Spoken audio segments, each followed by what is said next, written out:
Hey everybody, Chuck Barone here.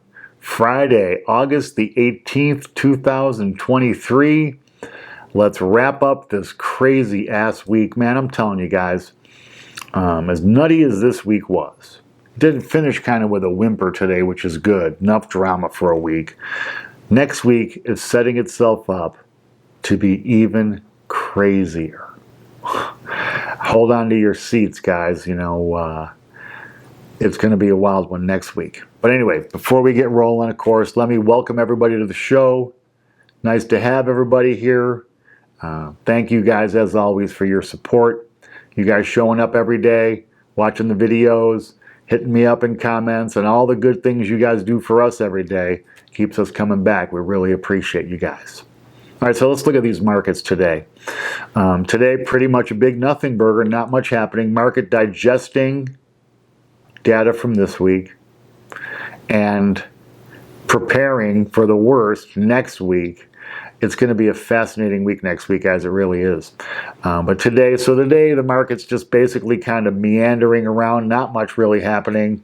The Dow actually squeezing out a small gain today, 25 points. The Dow up 25, sitting at 34,500. The S&P basically flat today, up fractional points. Not even up a one full point, but sitting at 3469. The NASDAQ down 26 points, 13,290. So, a little bit of trading, but not much real activity in the markets. Not enough to move the needle much. But the market getting ready, I'm sure there's going to be some volatility next week coming up. Bond market today, now again, not much happening here, but the 10-year moving, coming down 6 basis points, sitting at 4.25% for the 10-year Treasury. The 2-year coming down 2 basis points, sitting at 4.94%. So the yield, that inversion we've been talking about, still inverted, but less than 70 basis points. Interesting stuff going on in the bond market, guys. That's the market to watch right now, because it's certainly the mood of the bond market is what's propelling the stock market up or down. I think the bond market got some trouble coming because, as you guys know, I'm a little more bearish than a lot of Wall Street is on where rates and this inflation thing is going to end up. So we'll see.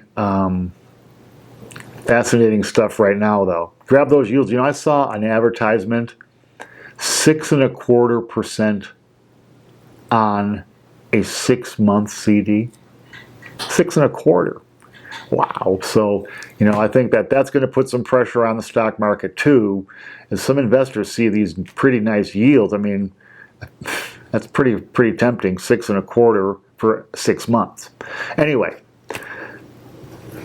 the bond market next week's going to be fascinating. We're going to have Powell next week and all kind of data coming in.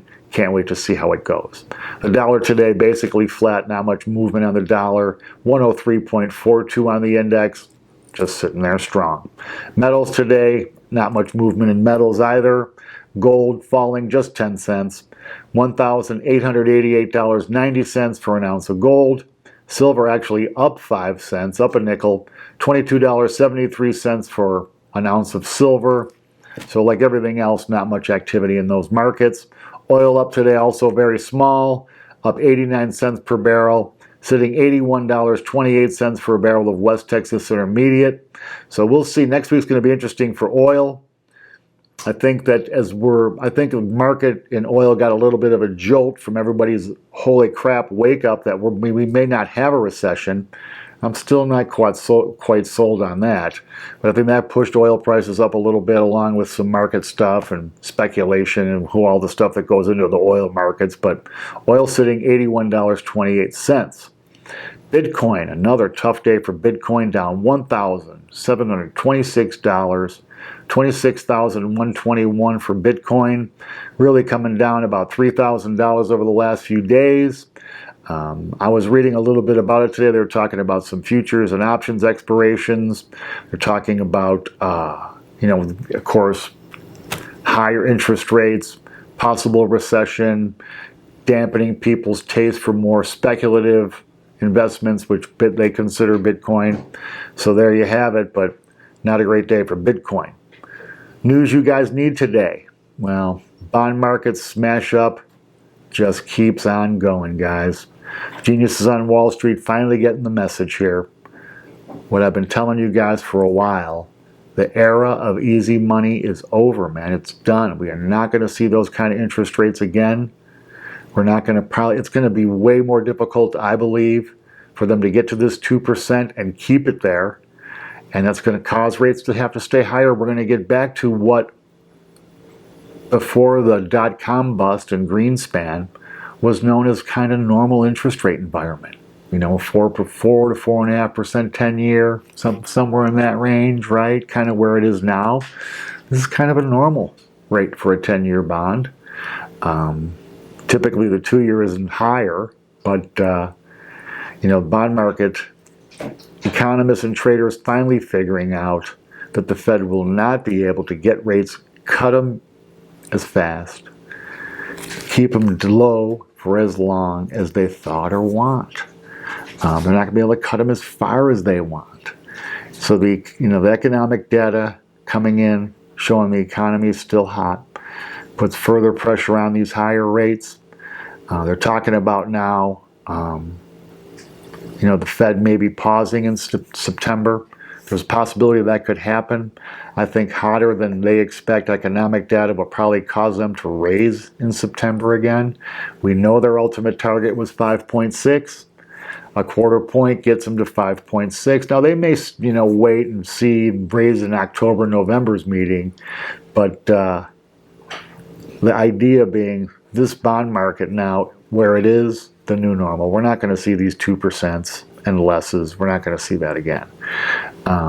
Even if the economy really cracks up, I think if anything that happens in the economy, it's going to be because of inflation, not a deflationary cycle. So much money sloshing around, all kind of pressure on higher rates, including this next little piece, our friends, the Chinese, helping us out in our bond market, back in the market, dumping treasuries like crazy. China selling $103 billion in U.S. treasuries just in June, roughly 11% of their holdings, dumping dollar-denominated assets, dumping treasuries like crazy. This recent dump, $103 billion, puts Chinese holdings of U.S. treasuries at their lowest level since 2009. So China leading these countries in this whole de-dollarization fight, now putting more pressure on dollar debt, pushing rates higher. They want us to have pain, obviously, and also the fact that China needs to be selling dollars to defend their own currency, which is, now they're talking about a deflationary cycle in China. If that's the case, well, the dollar only going to get stronger against the yuan. So China selling dollar-denominated assets, namely treasuries, trying to defend their own depressed currency. Now, the interesting thing about all of this is, man, they got to be taking some massive losses, selling $103 billion worth of bonds into these significantly higher yields. Because I'm guessing those bonds that China's selling are not near the yields that we're seeing today on treasuries. So that means the prices have to come down to get the actual yield on par with where it is today. So, China got to be, taking giant, huge losses, dumping these dollars, dumping treasuries. I don't know, man. I'm trying to figure out China's game plan here. I know they want to pick this fight, but and they got some strength, no doubt. But it doesn't seem like it's going their way, especially in this dollar fight. I don't think the world is ready to take on the yuan as a reserve currency. What else is out there to take the dollar's place? I think they're going to maybe start doing like Saudi and UAE doing recently with India, accepting rupees instead of having to convert those rupees into dollars. I think that's a trend that's probably going to continue, but I don't see anything replacing the dollar as the ultimate world currency. And finally, wrapping things up for today and this week, Next week's a big one. I've been telling you guys. Well, a couple quick hits. I read today, Capital One dumping commercial loans. Capital One holding about roughly 3.5 billion in commercial real estate loans, dumping $900 million worth. Looks like Fortress, big private equity hedge fund, buyer of distressed assets, buying these bonds. So I'm guessing Capital One taking a pretty good haircut, lightening up their exposure to commercial real estate. These are the kind of things that signal what's coming, guys. So get ready for that. Also, junk debt. Now, everybody's talking about commercial real estate. Everybody taking their eye off the ball on junk bonds. Junk debt, less than investment grade debt. There's a lot of it out there. Roughly $1 trillion in distressed lower, this is junk debt, non-investment grade debt, what used to be referred to as junk bonds. This is a $1 trillion market, and reports from economists are saying the distressed debt in this market could be as high as $400 billion of this $1 trillion. So imagine 40% of your market is distressed, making payments. Oh my. So that's the next one. We're going to hear about that coming up down the road once we get past this commercial real estate. And all of this stuff, guys, the result of, super loose monetary policy, super loose policy. Anyway, next week we'll have Powell. Next Friday, write this down, guys, 10 a.m. Eastern time. Tune into Bloomberg or CNBC or Fox Business or whatever, and have a look at some of Powell's comments. It's going to be market-moving stuff, guys. Because basically what economists are saying is there's two angles Powell can take here, okay?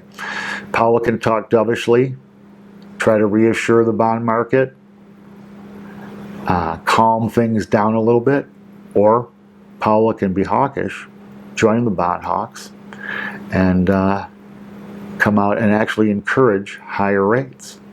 Because the Fed is not, I don't think the Fed's really disappointed with where rates are in the bond market right now. I think they just don't like the volatility that's involved in getting to those rates. It's going to be fascinating to see exactly how Powell comes out. I personally think Powell, being the politician he is going to try to walk a fine line and have it both ways. And he'll try to reassure the bond market that, rate hikes, blah, blah, blah, data-driven, blah, blah, blah. He'll try to, make the markets understand that depending on the data they receive, rates could go higher, stay higher, the same language they've been using. It's just the way he's going to couch it is going to really make these markets move one way or the other. It's going to be fascinating, just incredible. We're watching history here, guys. Really, we are. Because as we head into this election year, the economy, no matter what's happening in the political world, as stupid, silly, crazy, and asinine as that is, it's always the economic stuff that drives elections. Just is. And, I think maybe the last one being the exception. But if we have a rematch between Trump and Biden, I think it's all going to come down to where the economy is on election day. Because those guys are going to run neck and neck the whole way. Half the country hates both of them. Half the country hates Biden, loves Trump. Half the country hates Trump, loves Biden. So I think this, the Fed is going to want to tread lightly into this election year. It's just going to be crazy, the fine line they're going to have to walk. And if it comes down to recession next year, well, who knows where it goes from there, right? So crazy times going on right now, guys. But Powell's speech next week is going to be the big one. And the good news is it'll be over before we record our show on Friday, so we'll be able to talk about it with you guys and give you guys the highlights, at least, of what I hear during the speech. Anyway, guys, that's it for the day, the week. Let's wrap this puppy up. Moving into a weekend. The Bills play tomorrow. We got the Steelers in Pittsburgh. They said Josh Allen's going to play, so I'm going to have to try to find a way to watch some of that game. Anyway, guys, get out there. Have a great weekend. Spend time with your friends, your families, people you care about. Enjoy, relax, get away from the crazy, get away from the money, get away from the politics, Wall Street, and all that nuttiness we deal with every day. Do the things that mean something. Anyway, guys, we appreciate your support. We'll be back on Monday to bring you guys the news you need. Until then, guys, have a great weekend.